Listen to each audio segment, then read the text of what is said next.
What's up, friends and antagonists, both minor and major? I'm Essel, and welcome to Mega Man 11. This is my first impressions after playing about now 2.5, 3 hours of the game. Let's find out. Right around 2.5 hours. Yeah, 2 hours 37 of the game. We've tested out every stage, only successful on Blockman so far. These are very, very long stages. And the long and short of this so far is this is a Mega Man game. All the pluses and minuses, pitfalls, and excitements of a Mega Man game. I have not played the full Mega Man series, 1 to 10, the mainline games. I've played X recently on the stream, but from what I've played of the series, it feels extraordinarily familiar. We have very basic mechanics from throughout the whole series. We have a slide, you can push a button and Mega Man shoots, you can jump, and you can charge the button to shoot more. That's about it. Now, if you're familiar with the game, though, you may notice that weird gear diagram in the top left, and that's a new mechanic called the gear system. Speed gear. If we push right bumper or equivalent buttons, I'm playing this on PC, using a PS4 controller.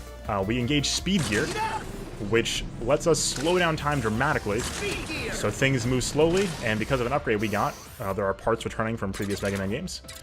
I believe this is returning from, like 7, 8 kind of time range. If I'm wrong with that, I'm super sorry. We can move at full speed during Speed Booster. And we push left bumper, we get power gear, which amplifies our damage dramatically, and lets us do a cool buster shot as well.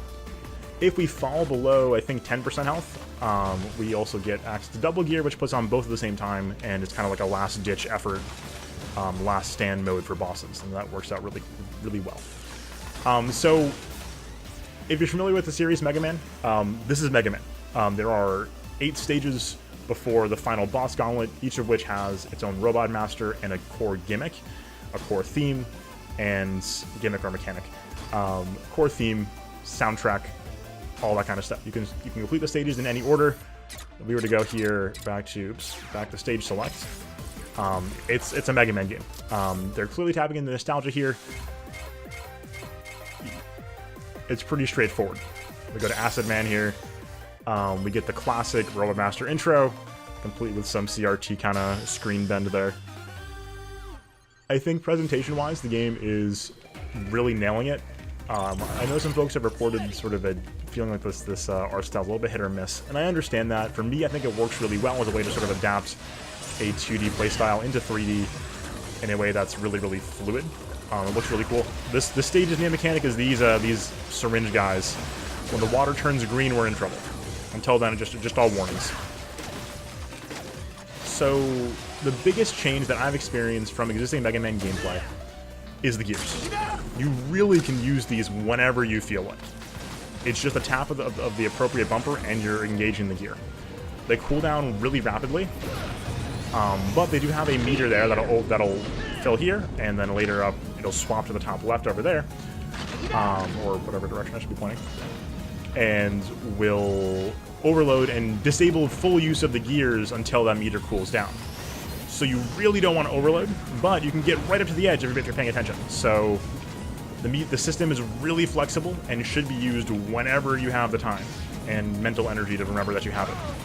Speed gear. Speed gear is substantially better than power gear for the most part because you can get more damage in with speed gear as well. Power gear certainly lets you do DPS, but so does speed gear. So I've been using speed gear a lot more, but of course there's no upgrade pathing like that. You can use both freely. But aside from that, aside from the gear system and the presentation, this is a Mega Man game. Returning enemies like this guy's name is escaping me, but this is a classic enemy. Structure of the levels is very, very familiar. There's a lot of really strong level design where we're sort of seeing mechanics before we have to engage them, having a slow buildup of mechanics. This is a more complicated version of the earlier room with the syringe guys, that kind of thing. Those spider guys on the ceiling will spawn multiple enemies if we hit them with anything but a fully charged shot. Guy Smiley, thank you.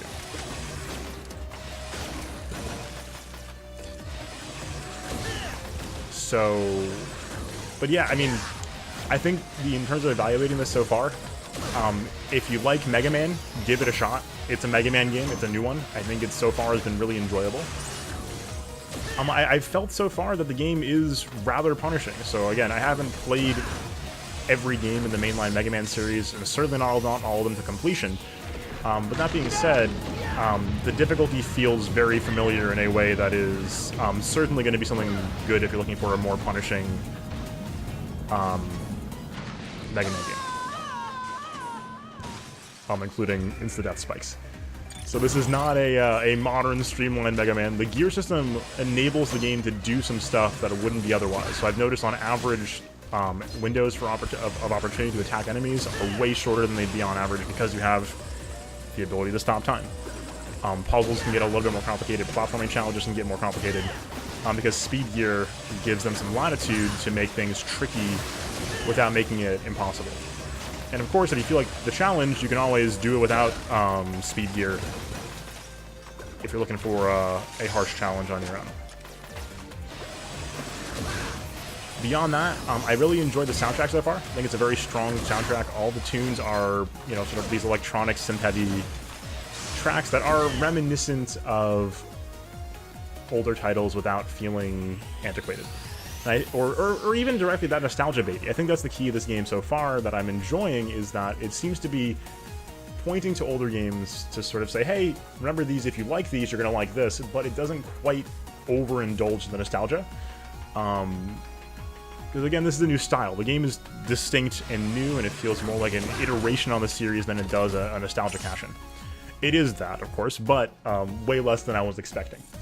That being said, despite I think these soundtracks being super strong, I've been noticing tonight that it's hard to remember them because they are all vaguely these electronic synth tunes, and they don't have a ton of personality on each one. Like, I'm struggling to remember the tune from Fuse Man stage already.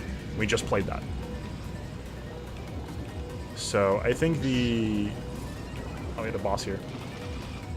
We've noted the stages are super long. Blockman stage, the stage that was playable in the demo, has two mid bosses, 3 sections, which is super long. Torchman stage, I was playing that earlier, has like 2 long chase segments and a mini boss.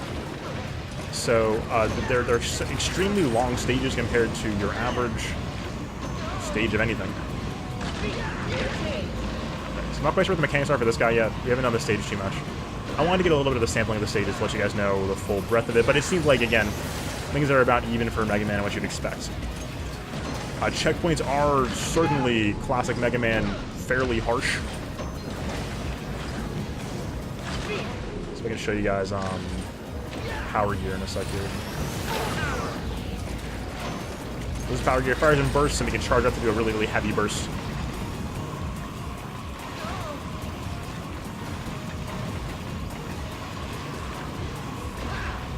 And this is sort of the longest road of it so far. It's very challenging, and I think more importantly than that, very punishing. The game's not so impossible so much as, here's double gear. We gets to slow down time while using power gear, which is of course very, very potent. And when we're overloaded here from double gear, we are restricted to using 1 buster shot at a time, no charge at all. So here, this is one of the few stages that does have checkpoints in the middle. We've noticed this stage and Torchman stage have checkpoints, or not Torchman, Fuse Man stage have checkpoints before the mid-boss. Other stages have no checkpoints other than the mid-bosses. So the stages are lengthy, definitely grueling. There is a shop as well. Let's show you that real quick, and then we'll get out of here. But yeah, I think in general, the verdict so far is it's a polished experience. I've enjoyed it. It feels very comparable to existing Mega Man games. If you have any bolts, let me build items to help. And that's really the long and short of it.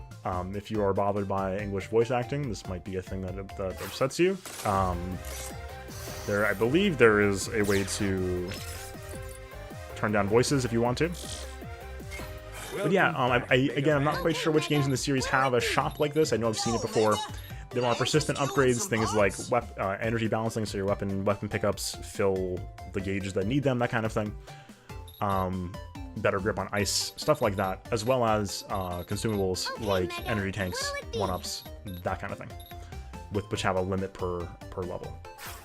Aside from that, though, I'm looking forward to playing some more of this. As we make more progress, I'll be back with a full review of how the full experience went and what I felt about it. This is just the first night's sort of stuff, so I don't want to be like, oh, it's too frustrating for a player who's sort of new to the franchise or what have you. So this is what I got so far. Thank you so much for being here for the impressions video. If you guys like this format, please let me know. This is a brand new thing for me, so let me know what you think. And otherwise, I will see you all very soon next time. If I do a formal review for this, it'll be out probably a week or so after this video. Working on the structure and scheduling for that still, but keep your eyes peeled to the YouTube channel here, as well as Twitter and Discord for updates. So hopefully I'll see you guys here or on the stream, and until next time, enjoy yourselves, get some rest, and peace out.